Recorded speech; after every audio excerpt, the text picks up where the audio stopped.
I have a 1956 Ford F100, obviously with a lot of upgrades. It's lowered.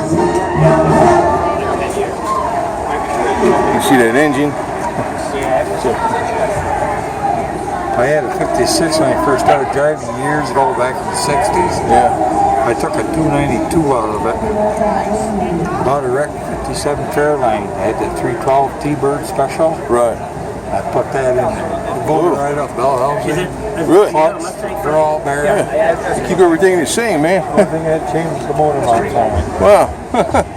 This is nice gas right there. Yeah. A tilt steering wheel.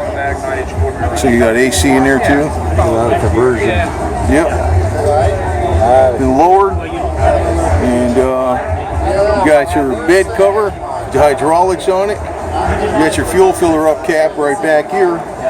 No. What's it torn out of? Oh. This is way smoother out than it even came from the factory. Look at that tailgate. Smooth as glass. Of course, that Ford scrolly writing on there was in there when it originally was. It's aftermarket prettiness. So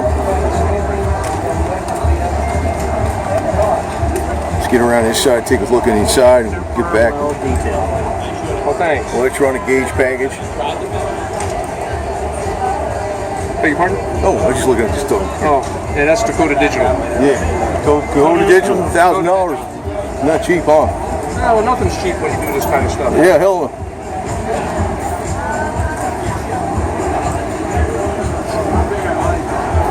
And get back here a little bit.